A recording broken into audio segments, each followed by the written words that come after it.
as long as I live, no matter how far I go from the scene of it, I shall never forget how it started.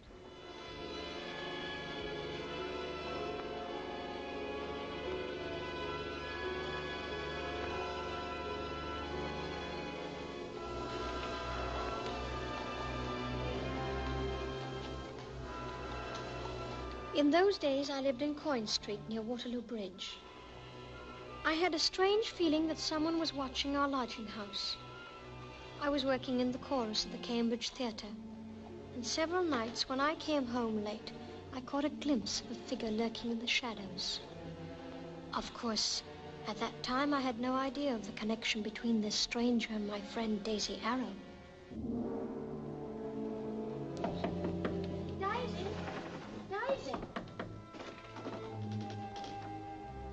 So you are in. What's the idea not answering? I didn't know it was you. I say, you left your blind up. Don't do that. Blimey, you are in a stew. Sorry, Belle. I'm rather jumpy. Oh, is it, Daisy? I don't want to talk about it. Oh, come on, you can tell me. Well, have it your own way. Is he rich? Please, Belle.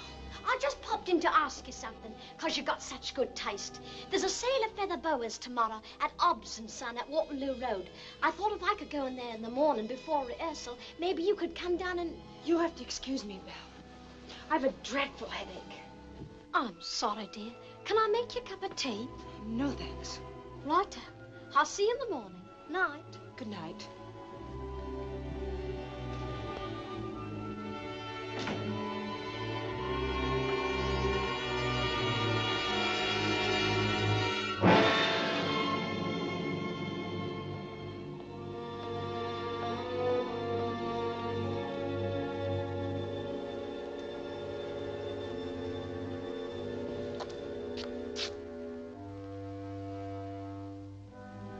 Daisy's odd behavior made no impression on me whatever. By the next morning at rehearsal, I had forgotten all about it. Where's Belle Adair? Belle Adair! Where is she? Well, go on, find her! If she's late, once more, just once more, out she goes. Come on, stand. Oh, Mr. Fothergill, I'm that sorry, and I was here all the time. I hadn't the faintest idea you wanted me. You hadn't the faintest idea. Well, get in line and take it from the chorus. And make it lively. Are you ready? 1, 2.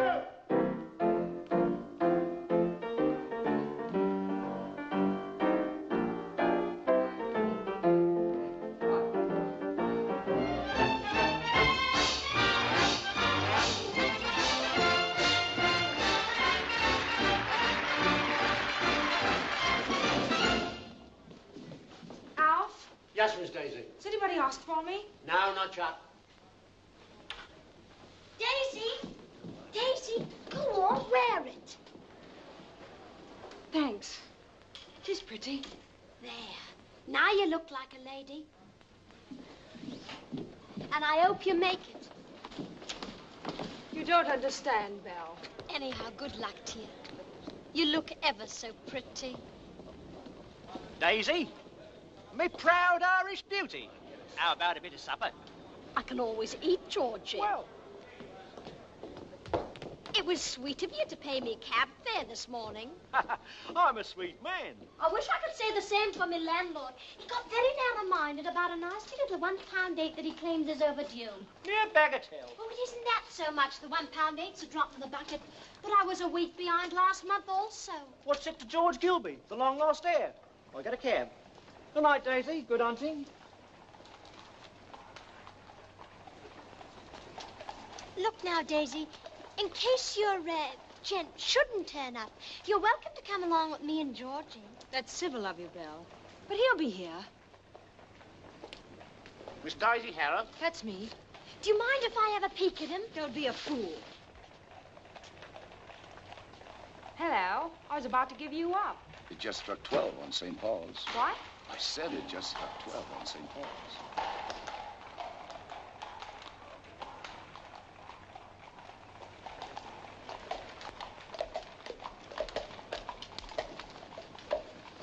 I tried to get a peek at Daisy's friend. I liked his voice. Sort of foreign-like. I wonder where Daisy found him. Oh, probably some Italian or Portuguese prince. The town's crawling with them. Crown and bottle. Righto.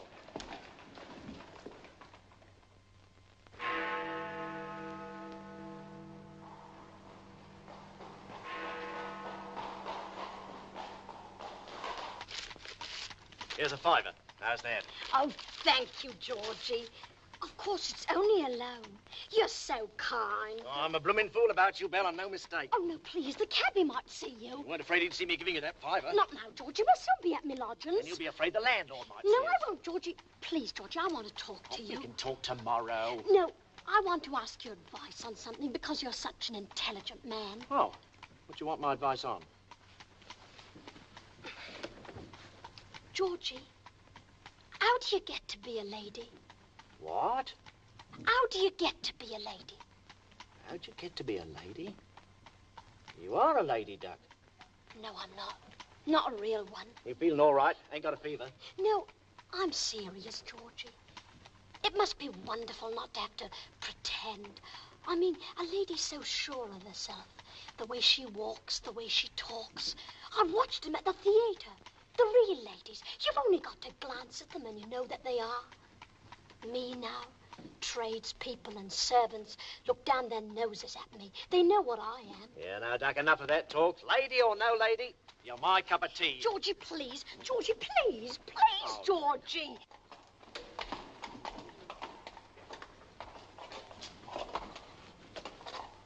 Oh. Daisy's home already. Oh, shall we give her a serenade? You keep quiet. Daisy's got a temper like a wildcat. Oh, how much? Better have him wait. Cabs are hard to find around here this late. Righto. I'll only be a jiffy. It's all the same to me, Governor. Oh, I must have left my gloves in the cab. Oh, get it.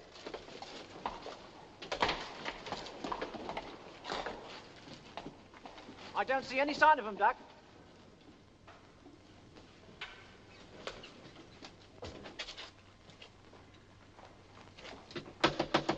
Bill! Bill!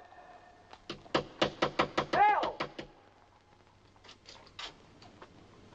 Oh, well, live and learn. Back to the Crown and Bottle. Righto. Yeah.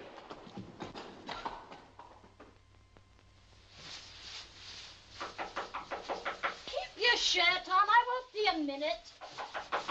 Oh, all right. I'm sorry to keep you waiting. Well, that's a game that two can play. Never mind, never mind.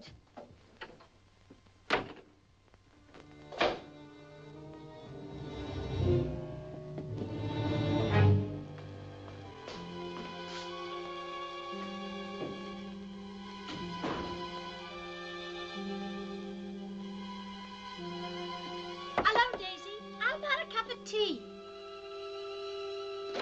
I saw your top. I must say he's rather handsome. Oh, come on now. No games. I saw his lordship in the...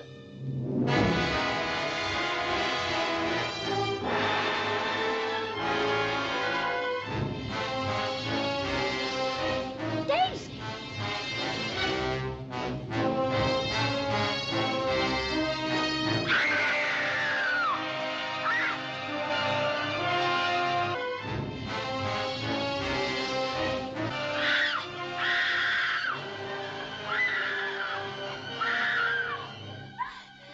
What's wrong? It's Daisy. She's dead.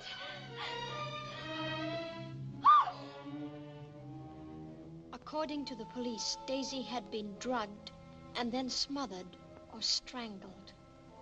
They questioned us for more than an hour and took samples of the tea that was left in our half-empty cup. Is this your Bible, too? Bible? Never saw it before.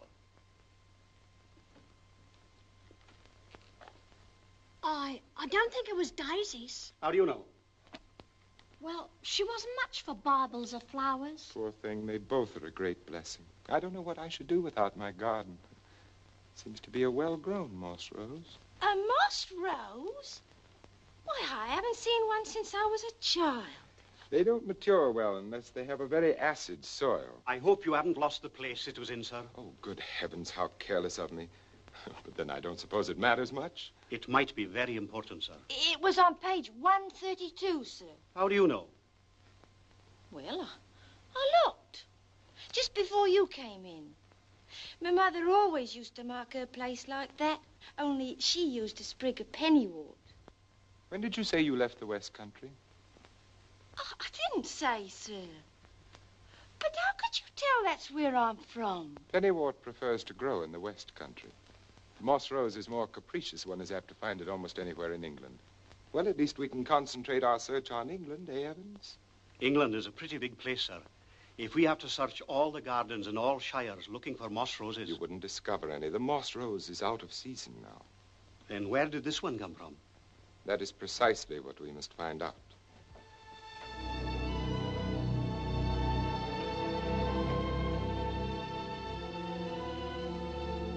Why would anybody want to murder Daisy Arrow? I kept asking myself over and over. And what had a moss rose pressed in the pages of a Bible to do with it? And what of the man I'd seen leaving Daisy's room? Somehow I had a feeling he was the same man I'd seen the night before in the cab at the theater.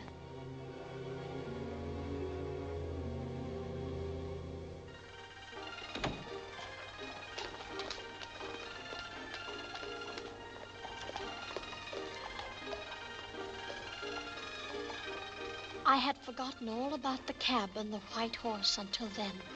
Of course, in London, a white horse was no novelty. Yet there was always a chance it might be the one.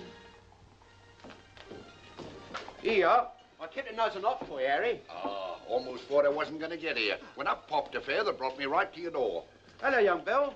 There's been a basin full of bother up your way, I hear. And you'll be hearing more. Is that your cab outside? If you wait till I finish this nice dish of tripe, I'll be glad to go out and have a look. The one with the white horse, is that yours? Would you call him White, Bert? Well, being a friend of both parties, I wouldn't like to give an opinion. I don't care what you call him. You took a gent from here about an hour ago, didn't you? Who says so? A dark, foreign-looking gent in a grey hat and a light raglan. I've carried dark, foreign-looking gents in grey hats. I've carried dark, foreign-looking gents in light raglans. But I don't remember as if I've carried one as wore both. No, my dear, not if you gave me a stack of Bibles that I'd a kiss, one on top of the other, and me a God-fearing man to boot. Where'd you take him? Oh. That gent. What gent? The one you took away from here. I don't remember saying I took anybody. Hey, Bert, me lad, how about another half point? Help yourself. I'm busy. Righto. Now, look here, mister. You tell me where you took that gent, and I'll buy you the half pint of bitter. I can buy me own, thank ye. Now, look here. You take my advice and leave gents alone. They're not for the likes of you. You'll only borrow trouble, as you probably have already. The likes of me? Who do you think you're talking to? I knows a real gent when I sees one. And I knows you lasses that go fooling about where you don't belong. You keep your place and make 'em keep theirs. You'll be better off, mark my words. How do you know I'm no lady? Well, first place, you don't dress like one.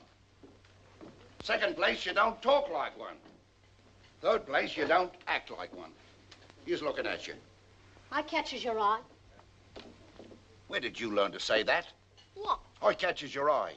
Oh, my father always said it. Your father? Where did he drive a cab? He had a stand in Piccadilly. In Piccadilly? Why didn't you say so? What was his name? Pat Linton. Pat Linton? I never knew him, but I knew fellas are dead. Good friends of mine. He's dead now, eh? Paul asked, did that bloke in the cab do you wrong? That's my affair. Pat Linton's daughter. We'll all be blowed. Now, the gent in question gave me a nice tip. But if you're Pat Linton's daughter, he paid me off in Hyde Park. Hyde Park? But that's a big park. Hold on. I picked up a fare on the bounce. And on the way back here to eat this lovely dish of tripe, who should I see going into the Regency Hotel? Him? Big as life. Grey hat and all. Thanks. I'll do as much for you sometime. I catches your eye.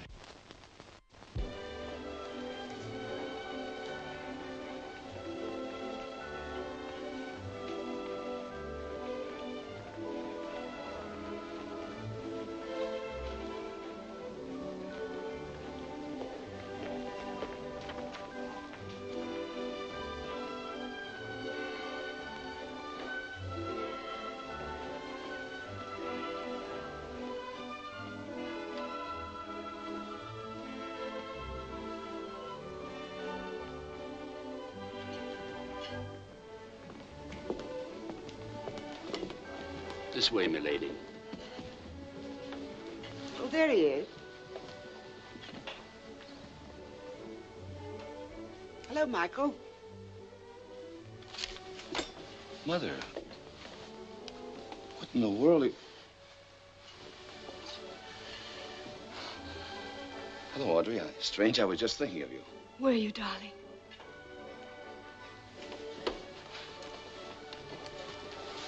How are you? I'm extremely well.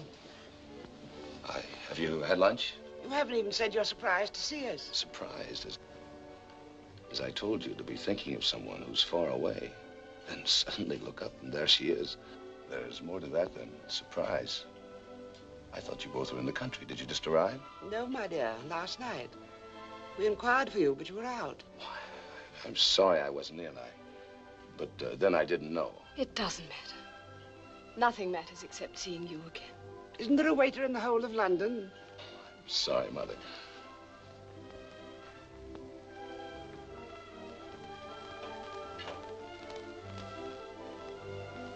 You'll leave with us tonight on the 6 o'clock train. I'm afraid I can't. Lady Margaret and I have got some shopping to do, but we could be ready by... I'm sorry I can't go with you. Not tonight. But I want to leave as soon as I can. It'll be good to be back in the country again. We can take long walks on the moor. Like we used to, darling. You and Mother leave tonight. I promise to join you, well, as soon as I can.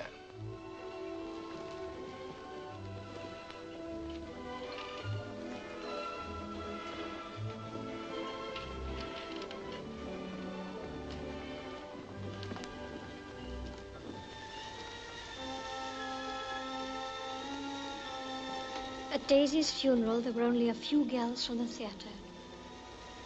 All through the ceremony, I kept thinking about the man in the white coat. I had a feeling he was somewhere near, watching us.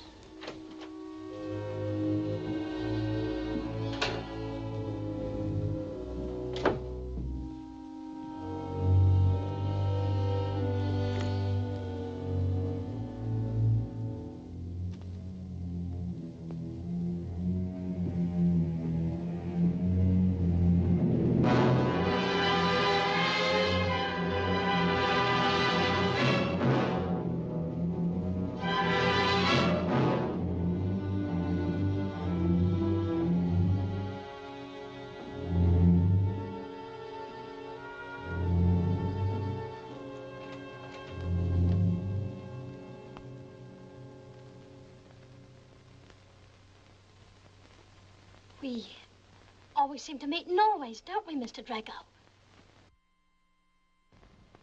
Come in.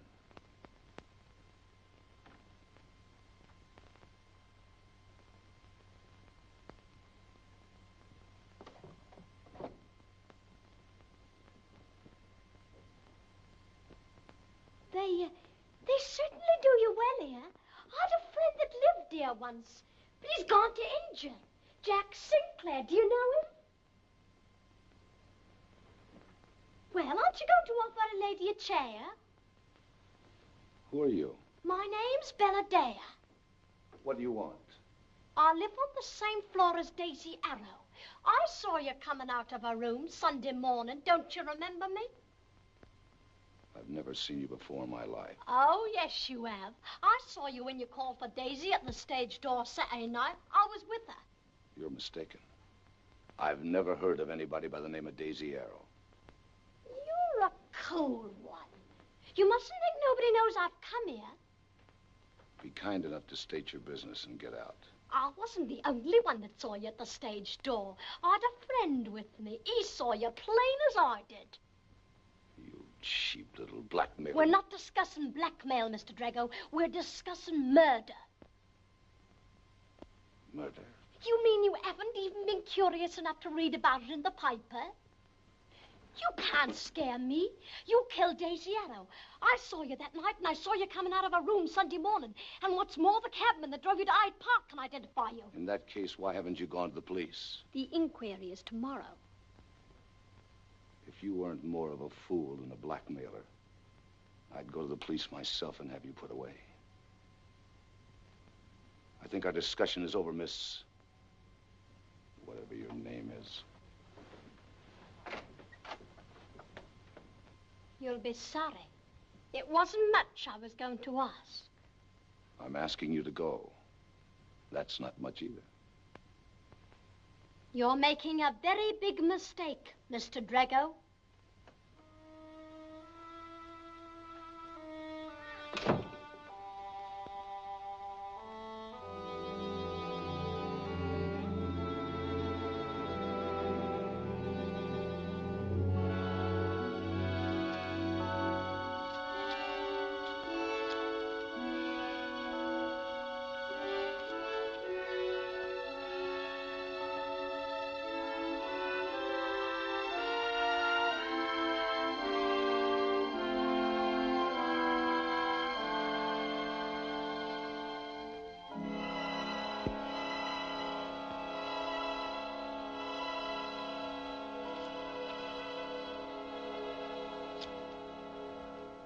Mr. Michael Drego, involved in murder, Daisy Arrow. Get him quick.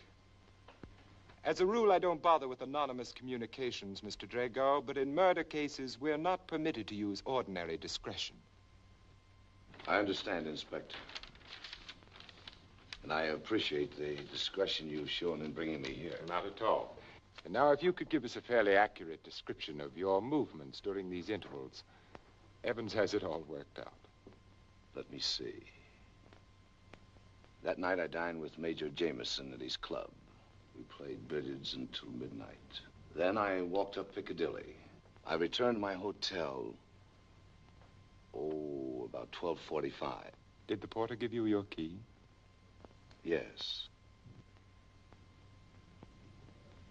Cigarette? Thank you. And then you retired for the night? Yes. And the next morning? Next morning. Thank you. That was Sunday. I got up around 10, and after having breakfast in the grill, I took a walk in Hyde Park until lunchtime. And where did you go for lunch? I came back to the Regency. The Regency, I don't blame you. Excellent cuisine at the Regency. And now, just one more question, Mr. Drego. Your father was not a British subject, was he? No, he was not. I hope you don't mind my asking. Purely routine, you know. And you yourself have lived a good part of your life away from England. That is, in Canada? Yes. But your mother is English, if I'm not mistaken. Yes. And the Drego estate is? Charnley Manor. And that's in Devonshire, isn't it? Yes. Mr. Drego, would you be able to say if there's an arbor of moss roses at Charnley Manor? Moss roses? Yes. I'm not sure. It's quite possible, though. Our gardens have all the Devonshire flowers. Oh, I see you're interested in flowers, Mr. Drego. So am I, so am I. Floral geography is a hobby of mine. Look at these begonias. I raised them from seed.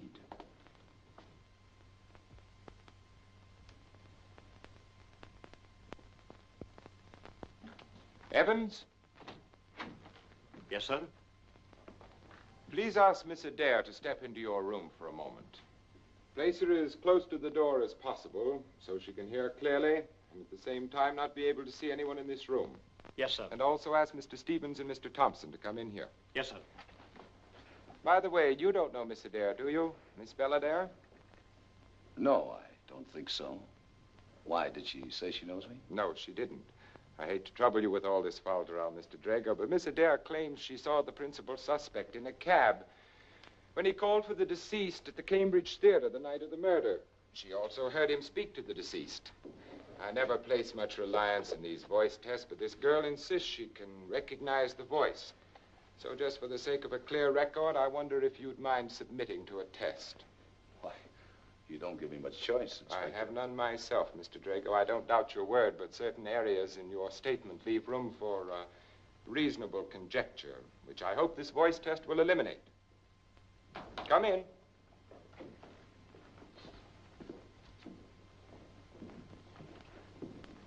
Will you please read this aloud when I give you the word? And you do the same, Mr. Drego. Of course, it's all a lot of nonsense, but I'll try and get it over as quickly as possible. Evans, you stay with Miss Adair and take note of her reactions. Yes, sir.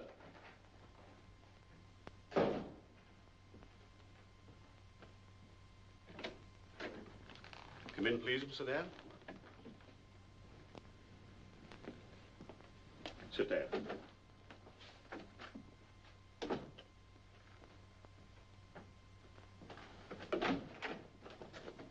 Ready, sir?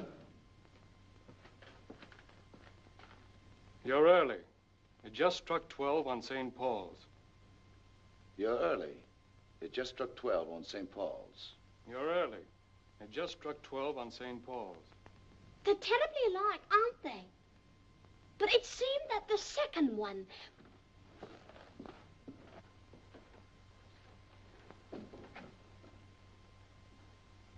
The second one, she said, although she wasn't absolutely positive.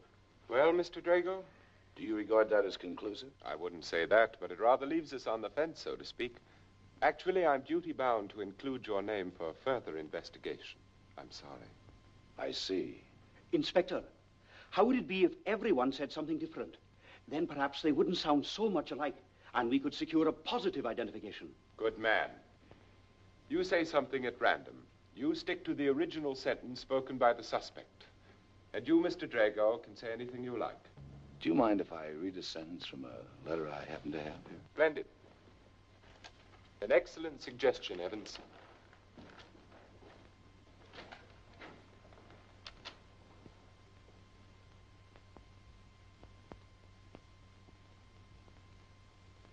You're early.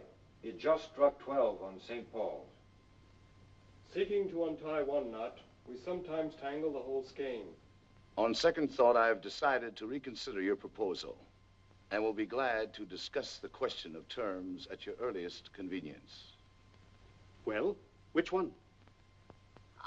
I'm still not completely certain. You switched them round me. That's about all I can say.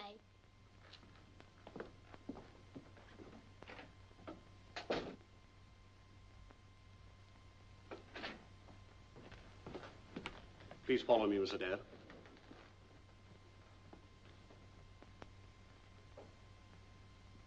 Miss Adair, have you ever seen this gentleman before?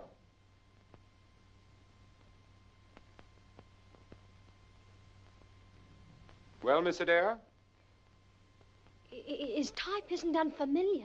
What sort of an answer is that? Look here, Miss Adair, either you recognize him or you don't recognize him. Is this the man you saw coming out of that room? I wouldn't want to hurt an innocent person. Is this the man you saw coming out of Daisy Arrow's room the morning of the murder? Well, answer me, Miss Adair. Is he the man?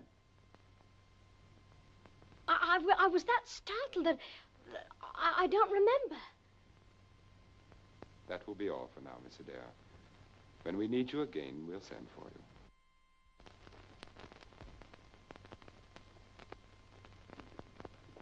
That will be all.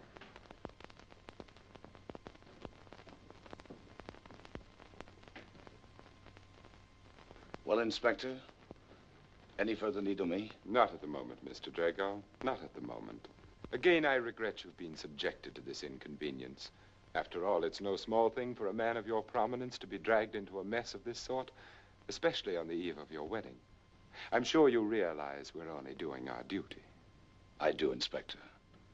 And if there's anything else, I am only too happy to be of service to you.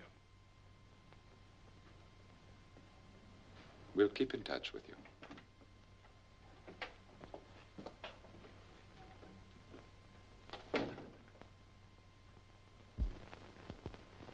The next morning, there was a note under my door telling me if I came to the Shaftesbury Gallery at 3, I would learn something to my advantage.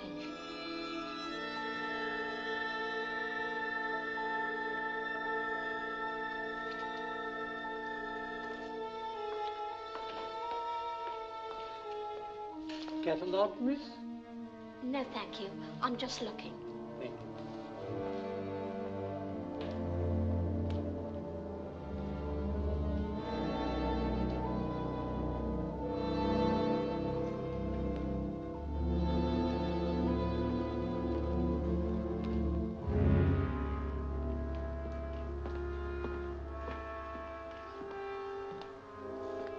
lifelike, isn't she?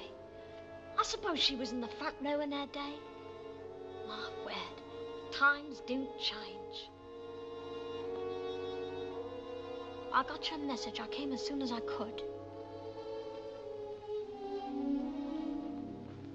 It must be nice to have your picture painted.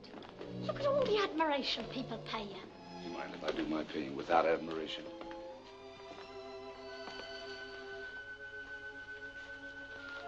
I think you'll find this sufficient. Just a moment. The least I expected was a decent nod of gratitude. I thought it was money you were after. Very well, then. Thanks. It won't do. No, what will? Why not let's go somewhere and have a cup of tea, Your Highness? And have Inspector Clinner see us together? How do you know they aren't on to you? Oh, I know they're not. Well, I am. I repeat, you'll be more than satisfied with what you have there. Thank you again, Miss Adair.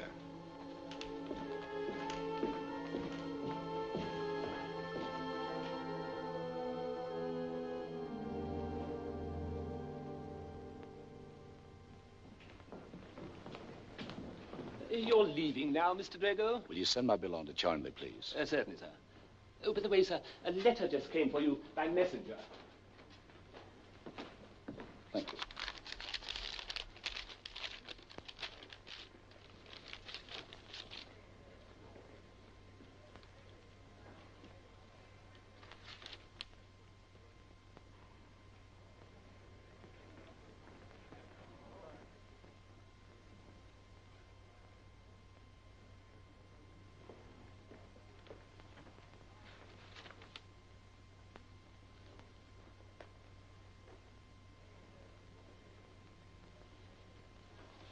I find my plans have changed. I shan't be leaving tonight after all. Very good, sir. Take Mr. Drego's bags back to his room. I'm glad you're staying on with us, sir. Good cab, Mr. Drego.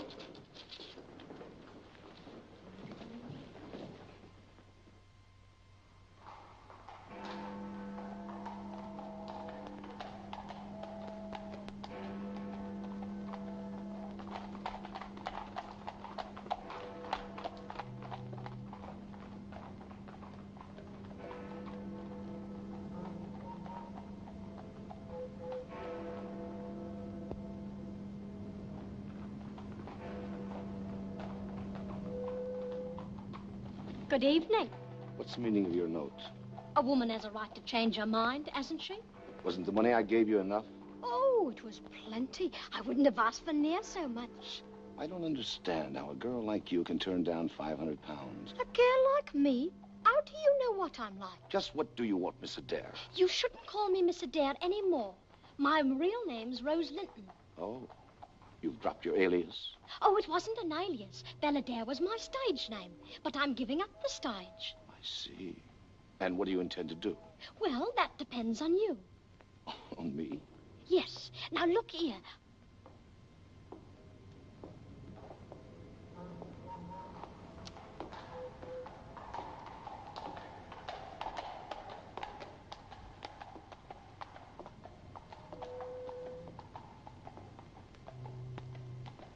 Why don't you call him? Concealing evidence is a crime, you know. But I don't want... What is on your mind? Apparently you're convinced I'm guilty. Of course I am. Otherwise, why'd you try to buy me off? Because you could have made things even more difficult for me than they already are. You're still willing to bargain with me, aren't you? I made you an offer that was more than fair. You turned it down. Oh, it isn't money I want. It's something I want much more.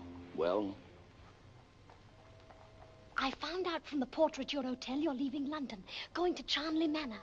Take me with you. What? Take me with you to Charnley Manor. Take you with me? Are you serious? I am. Of all the ridiculous... You don't understand. It's something I wanted all my life. When I was little, I lived with my dad in Shoreditch.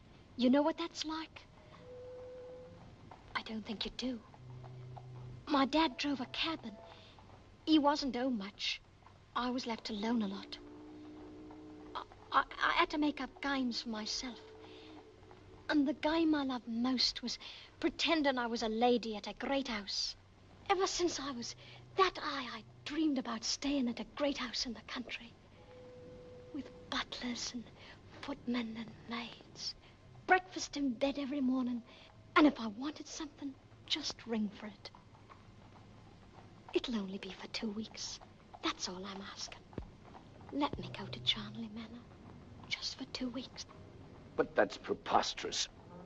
No, it isn't. If You don't think for one moment you could get away with it? Well, you'd be miserable. just give me the chance. I'm sorry, but the whole thing is just too ridiculous. You won't do it? No. In that case, I suppose I'll have to go and call on Georgie. Georgie? George Gilby. He's the bookie chap what was with me the night Daisy got into your cab. Remember? So he's in this with you? Not yet, and he needn't be. Think it over, Mr. Drego. Think it over carefully. You know where to get in touch with me. Ta-ta!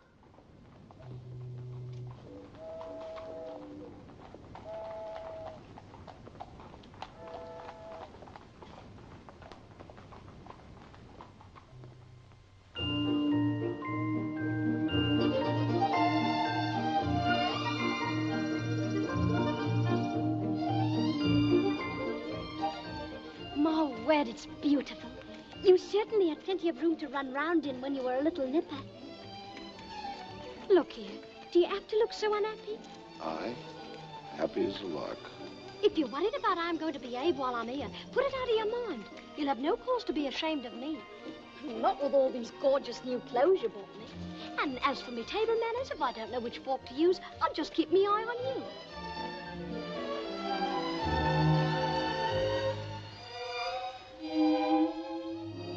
My word, it's a regular palace. You should stop exclaiming my word at everything you see. I can't help it.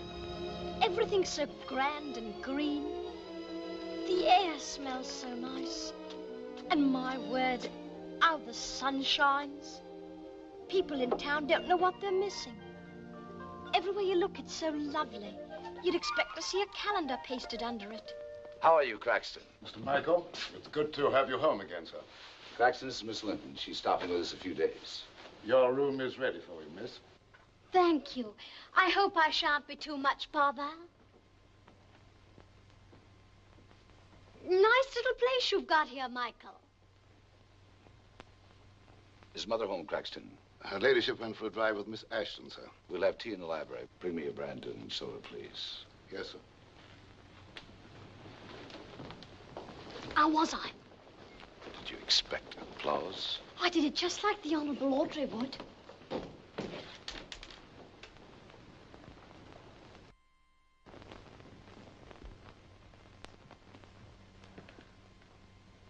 Being a lady in a place like this ought to be no blooming trouble at all. No?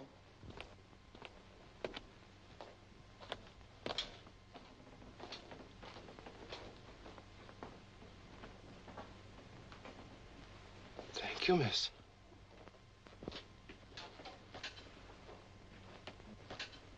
But to bring her here, it's absolutely inexcusable. Aren't you taking it too seriously? Lady Margaret, how would you feel in my place? Oh, I don't think there's any cause for alarm. He wrote he'd got in some difficulty, and she'd helped him out of it. Some difficulty? There was nothing in the letter to show that he had any real interest in the girl. But to bring her crashing in here just when we're about to get Oh, married. my dear, you know Michael. Oh, you should by now. Michael's just as he is. You have to take him or leave him, and I think you've made up your mind to take him. He inherited two things from his father. Good looks and the talent for making women unhappy. What can I do? I love him. Don't we all? Get along, Ginger. Hello, Michael. I didn't know you were here. Hello, Mother. Do you know, I've been trying out that new cob of yours, Michael. He's not as bad as he looks. I've never known anything to really satisfy you, Mother. Mother, this is... I know who this is. How are you, Miss Lynton? I've been looking forward to meeting you. I'm glad to be here, Lady Margaret. It's good to see you again, darling. Dearest. Audrey, this is my friend, Rose Lynton. How do you do? I understand you did Michael a great favor. Oh, I didn't do anything, really. According to Michael's letter, you did. And we're very glad to have you here. Now run up to your room and wash your face. My face? Is it dirty? That's not your own color, is it? It certainly is. It's too good to be true. Turn round. Good head, good bones, nice conformation. She has style, Michael. Real style. I'm not a horse. Now look here, young woman. If we have to put up with you, you have to put up with us. If I have anything to say about a person, I say it to their face. There's no beating about the bush in this house, and the sooner you learn that, the happier you'll be. Now come over here and pour me a cup of tea. Then we can have a nice chat. She has a bold way of looking at people that I like.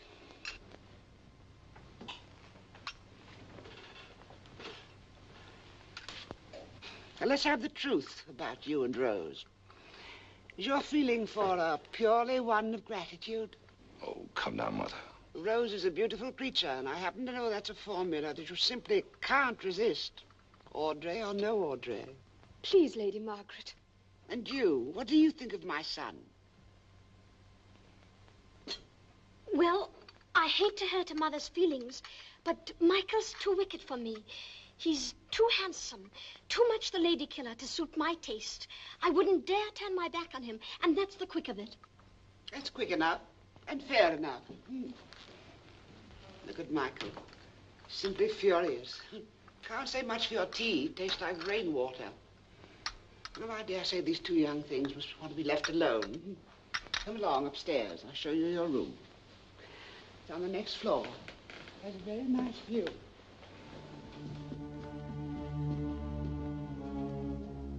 This is such a wonderful house. I went to the public library and looked up pictures of it. I'm really very fond of it. I don't wonder. You see, our family's lived here for generations. We were all born here. Michael was born here. Here's your room, Rose. I hope you'll be comfortable. Oh, it's so nice. If there's anything you want, ring. Dinner's at 8. Thank you, Lady Margaret.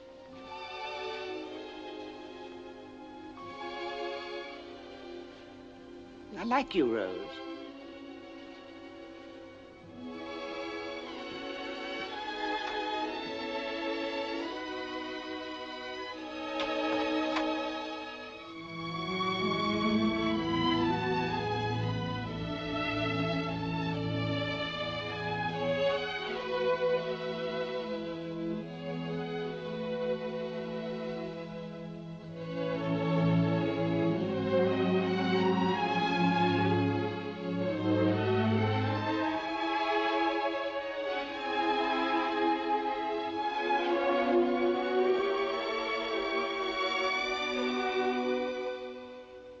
If there's anything you want, just ring.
What are you doing here?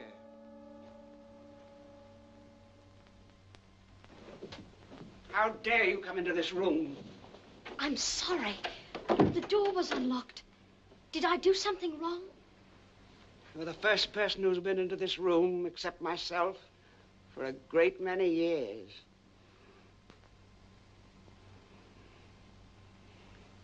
Is it the room of someone who's dead? It's Michael's room, when he was small.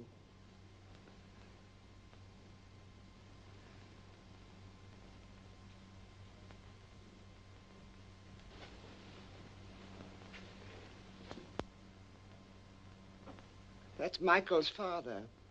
Looks just like him. He took Michael away from me. Took him to Canada. He was only a little boy then. Next time I saw him, he was a grown man. This room is just as it was when he left. I've kept it.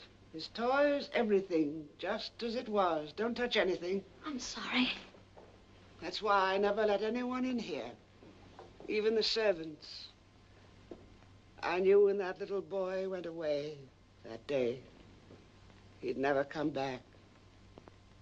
You come here every day? Every day. You think that's foolish, don't you? No. It's beautiful. All the same, I'd rather you didn't mention it to anyone. Anyone, even to Michael. He doesn't know? Nobody knows. But you now. I tell people I use this room as a storeroom. The servants think I have a great treasure hidden here. I come to count it every day like a miser. They're not far off the mark, as usual. Let's go. I've made you uncomfortable, haven't I? No, Lady Margaret, you haven't. It's... Nonsense. Whenever I get sentimental, I'm a bore. Come along. I'm not sorry you saw the room. There's nothing like a small secret to bring two people closer together. I'll see you at dinner.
Who is it?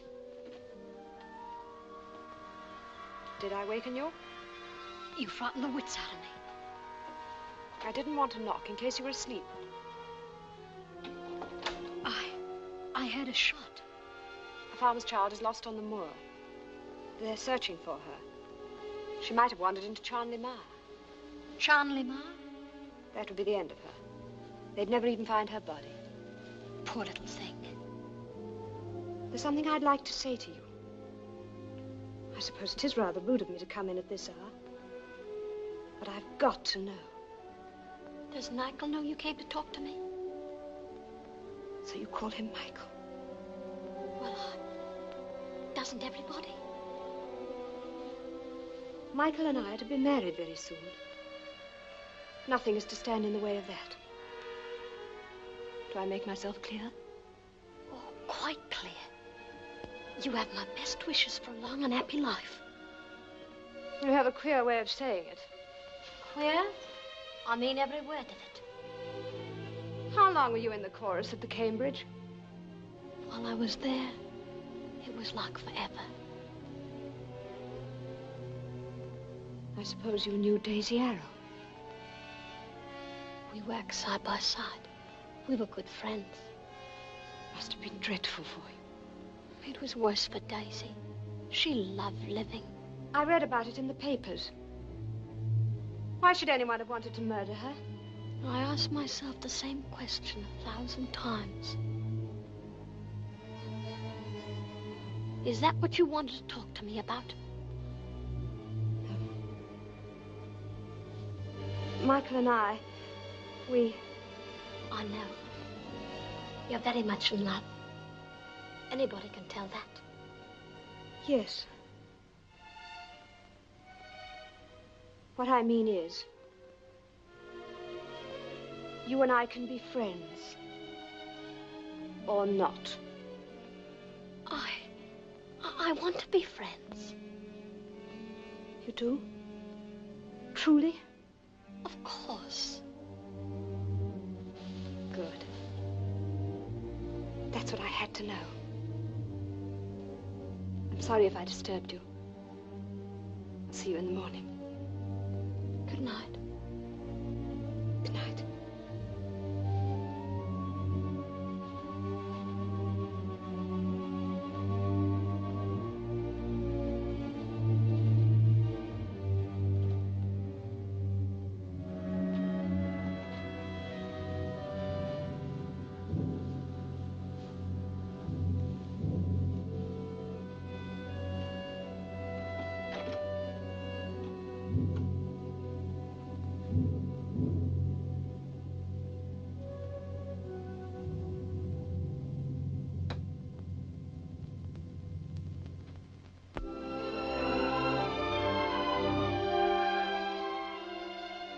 As I look back now, it seems those days were the happiest of my life. And when Audrey went up to London to get her trousseau, Lady Margaret couldn't have been more kind had I been her own daughter. But the greatest change of all was in Michael. The moment Audrey left for London, it was as if some strange veil had been lifted, and he was completely another man. He taught me to ride. And Lady Margaret insisted that I wear one of Audrey's riding habits. Whenever I made little mistakes, or my manners were not what they should have been, Michael corrected me, but always gently and patiently. And never once did he mention London or the circumstances which had brought us together.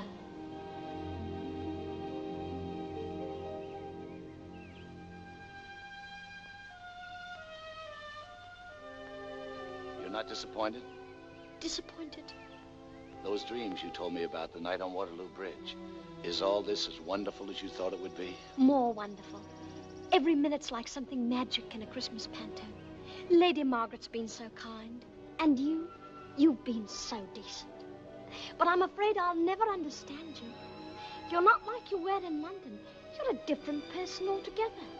I suppose there are things about this world of yours that I'd never understand, even if I stayed here for years.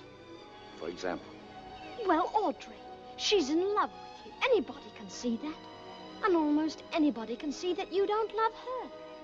Why are you marrying her? How can you marry someone you don't love? Sometimes marriages are arranged. Sometimes it's essential that they be. My mother's marriage was arranged. But your mother wasn't happy. I'm sorry. I didn't mean to say that. I'm always putting my foot in it. It doesn't matter.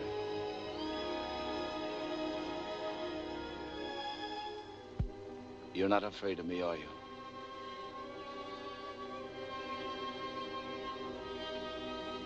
Should I be?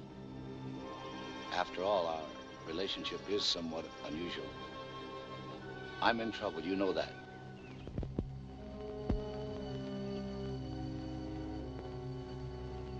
We'd best be going. Or we shan't be in time to meet Audrey. She'll be on the 4 o'clock train.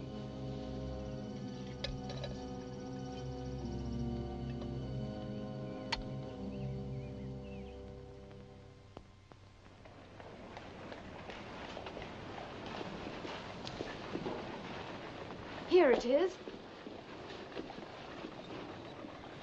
I don't see it in the window. They say it's all the rage in London.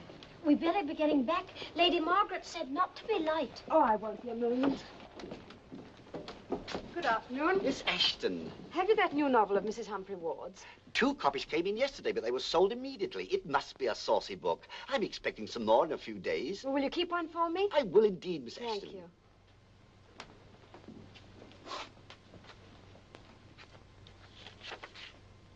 I'll have this. Certainly. Strange, I had the occasion to mention your name today, Miss Ashton. Did you? You recall those 3 Bibles you bought? Yes. I just mentioned the fact to a couple of gentlemen from London who were making a survey on the sale of religious books. You told them I had bought 3 Bibles. I did, yes. I told them it was a healthy sign in a world of sin when one person buys 3 Bibles at one time. Will you send that for me? I will, Miss Ashton. Come, Rose. You won't forget about the other book. I'll put it aside for you, Miss Ashton. Good day. I beg your pardon, sir.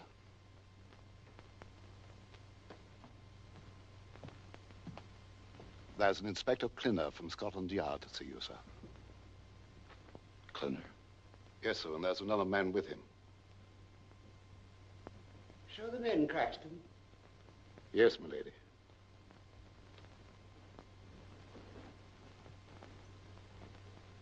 Will you step this way, gentlemen? I think it'll be amusing to have tea with a couple of detectives. Good afternoon, Mr. Drego. Inspector? Sergeant? Mr. Drego? Mother, this is Inspector Clinner and Sergeant Evans. You're just in time for tea, gentlemen. Or would you like something stronger? Neither, ma'am, thank you. I'm sorry to bother you like this, Mr. Drego, but it couldn't be avoided. We came to see you about your fiancée, Miss Ashton. Miss Ashton? What on earth could you want with her? Well, it's nothing of any consequence, I'm sure. We were just checking up on some loose ends in the Daisy Arrow case, and I thought you'd prefer us to discuss it with you instead of bothering the young lady. I don't know whether you recall, Mr. Drego, but a Bible was rather an important item in the Daisy Arrow case. Yes, but what does that to do with Miss Ashton? Well, I'll be brief as possible. This Bible, it seems, was published in rather a large edition. But in looking over the sales lists, I found that your local bookseller here in the village had purchased a dozen copies. Insomuch as you had been questioned in the case, we were naturally curious as to the disposition of those particular Bibles. I still don't see the connection with Miss Ashton.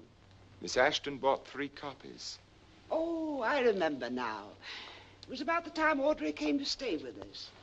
You see, she distributes a great many flowers at the hospitals, and occasionally some poor invalid asks for a Bible. Oh, yes, of course. Yes, that's precisely what I imagined. Speaking of flowers, I wonder if your ladyship... Do you know if Miss Ashton gave away all 3 copies of those Bibles? I can't be sure. I'm sorry we're so late.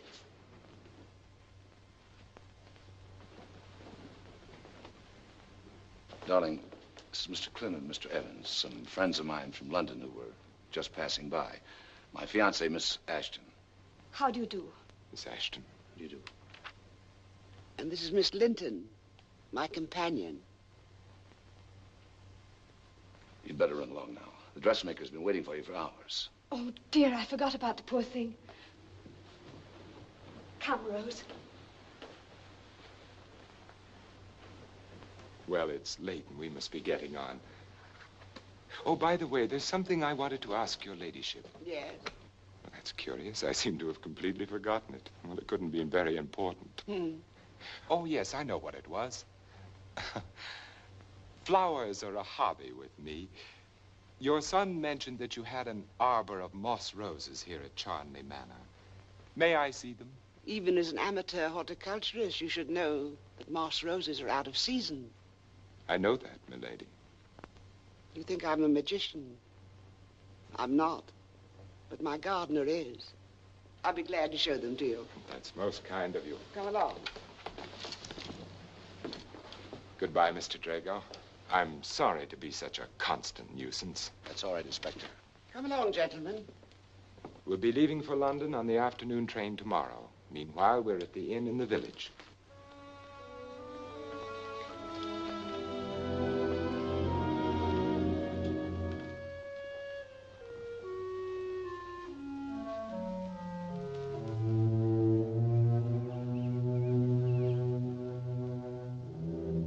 I dare say your ladyship knows the story of the origin of the moss rose. Do I? I'm not sure. Once upon a time, there was a princess who had great virtue and a kind heart.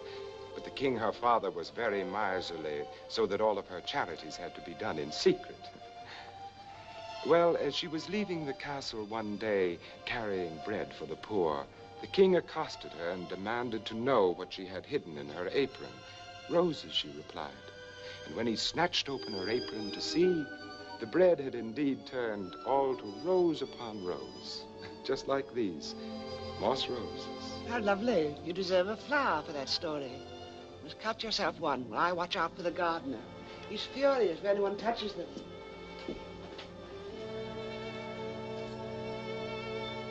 Aren't you ashamed? What would you do if that rose under your coat should turn into a loaf of bread?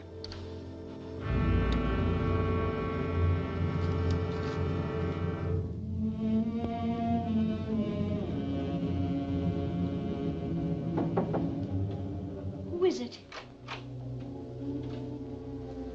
They told me you ordered a carriage from the stables.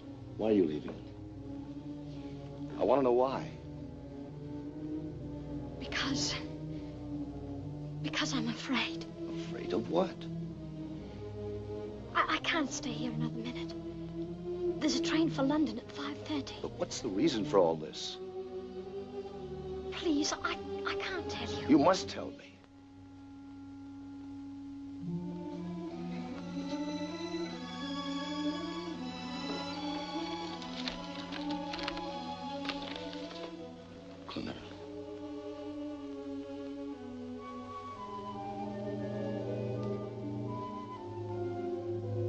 You see, you recognized me from the start.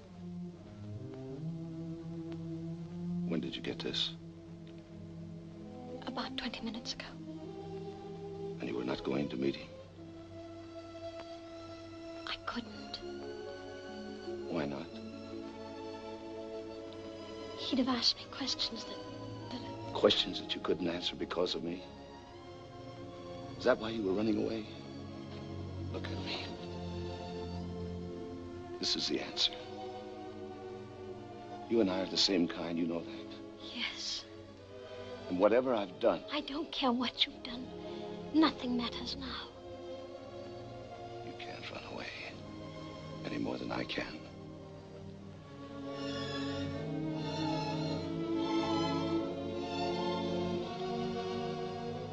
I've got to tell her. Tell who? Audrey. Audrey? That must be taken care of first. But you can't tell her. There's nothing else I can do. She loves you, Michael. She wouldn't give you up for Daisy. She'll never give you up for anyone. She'll have to.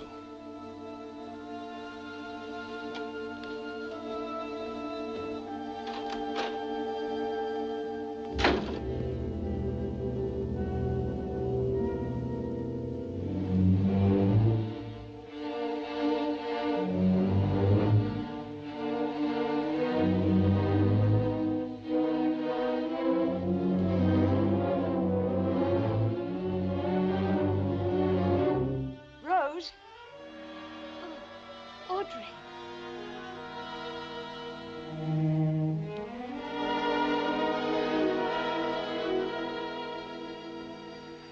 I've been looking for you. You must be extremely pleased with yourself. Yes, I can tell that you are. You smug little hypocrite.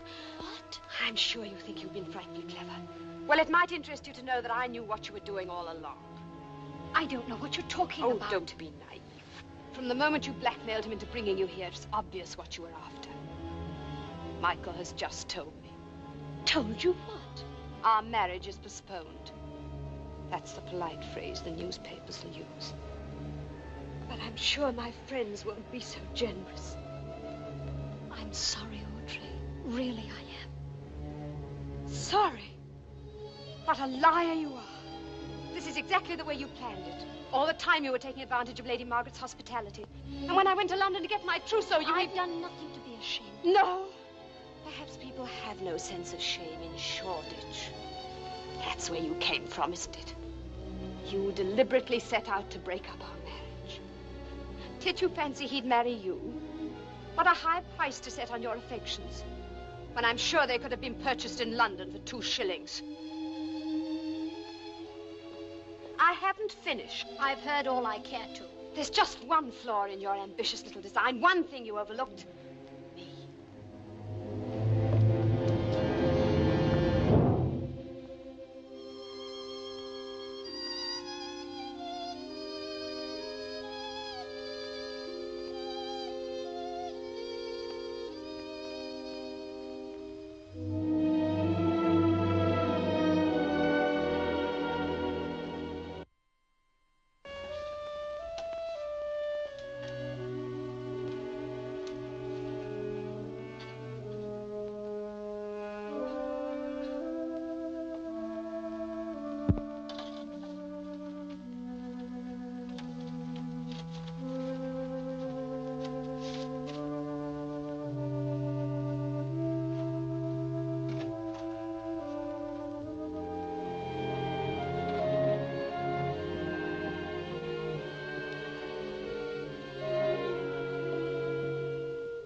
Audrey. Audrey.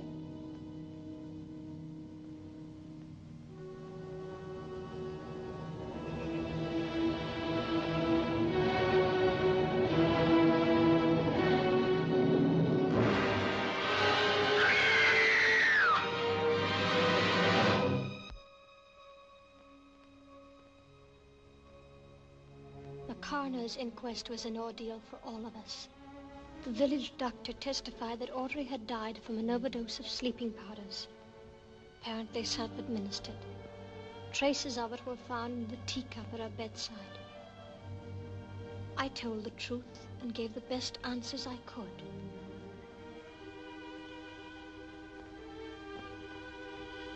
Inspector Clinner did not appear at the inquest, and evidently the local police placed no significance on the presence of the Bible on the moss rose.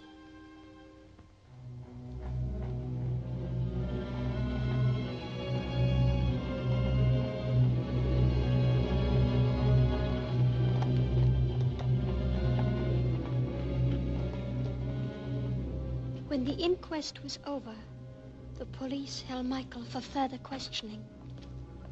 And that night, Inspector Clinner sent for me.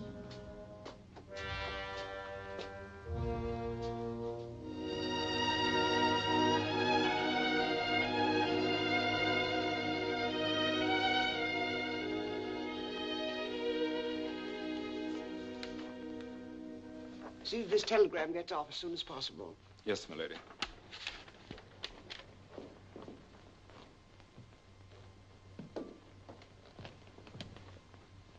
Rose, you're back. I just wired my solicitor in London to engage Sir John Harker. He's the cleverest counsel in England. Sit down, my dear. Tell me what happened. Let me have your hat.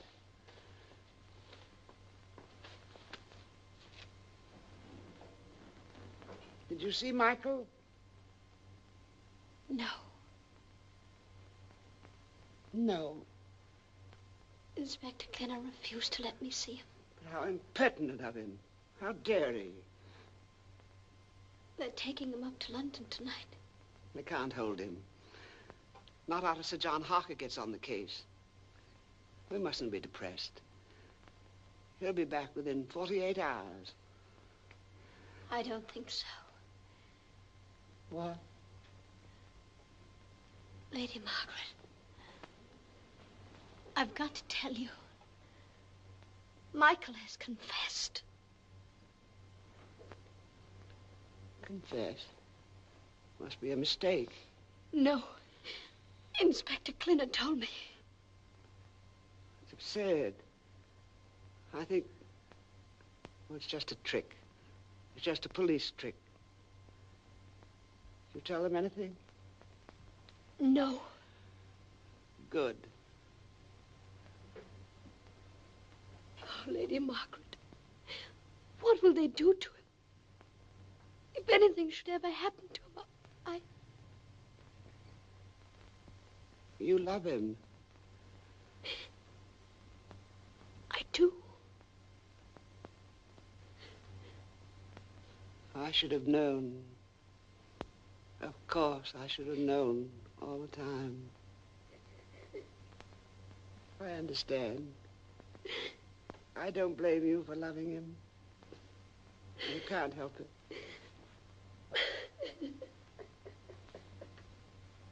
Here. Thank you.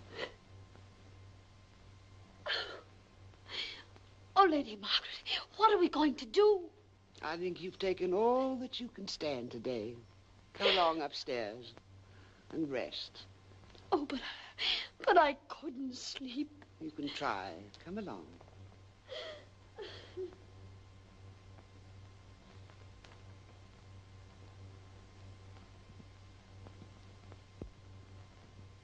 You'd better get ready for bed.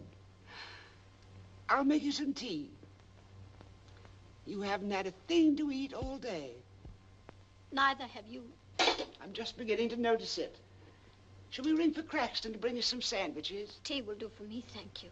'Tis rather late to wake him up. I'll make do with a biscuit. Oh. What is it? I saw something moving on the... On the balcony? We'll soon find out. Hadn't we better call the servants? Nonsense.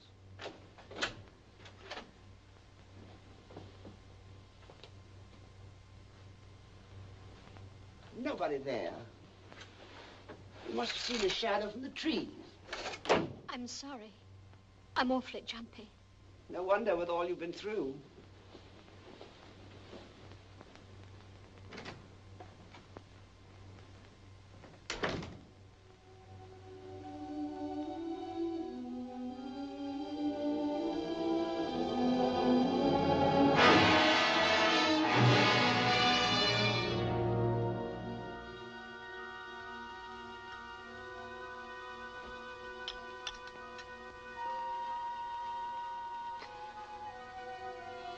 Why are you so quiet? What? You haven't spoken a word for 5 minutes. All of a sudden, I feel so sleepy. I can hardly keep my eyes open. Stop trying, then. Come. Into bed with you, child.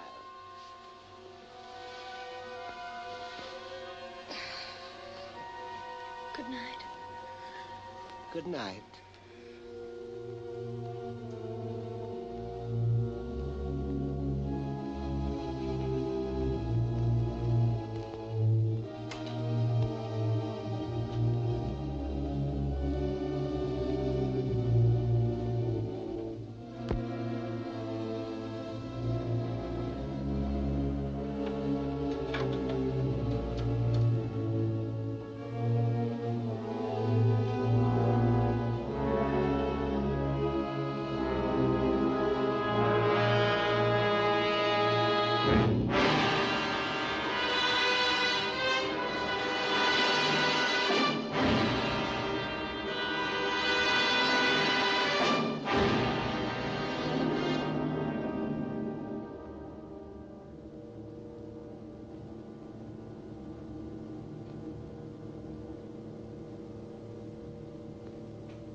To open the window a bit. Why? I can hardly get my breath.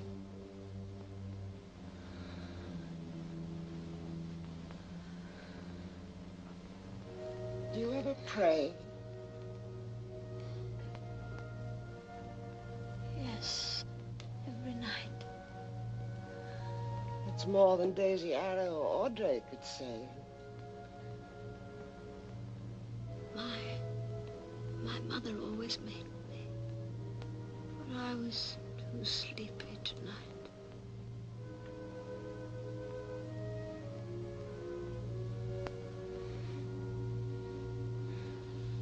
Did you say Daisy Arrow? What was the prayer she taught you? Who? Your mother?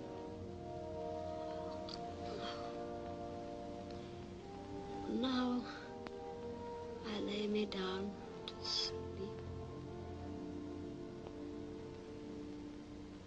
You did say Daisy Arrow, didn't you? Yes. That's as good as any other. Go on. If I should die before I wake. If I should die before I wake.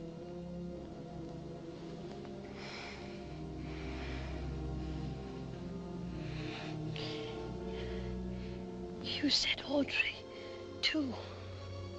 I pray the Lord my soul to take. Amen. Amen.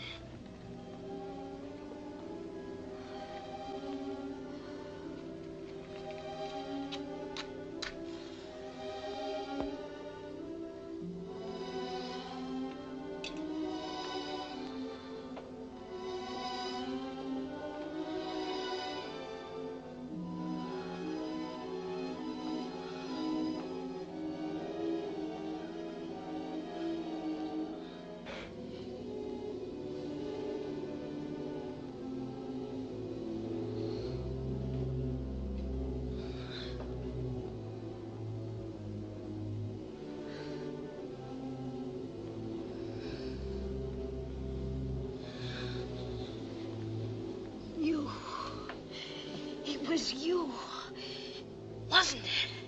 Yes, child. And tomorrow, they'll find you, just as you found the others. And I'll have my son back again, all to myself. Mother! Mother! Mother!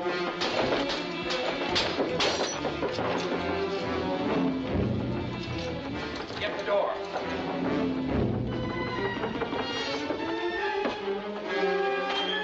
See to the girl. She can't be far.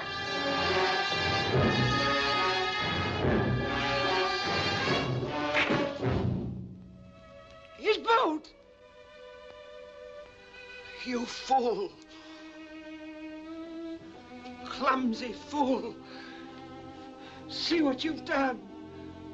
Meddling fool! It was his boat! His boat, I tell you! And you've ruined it! You've ruined it! You've ruined it!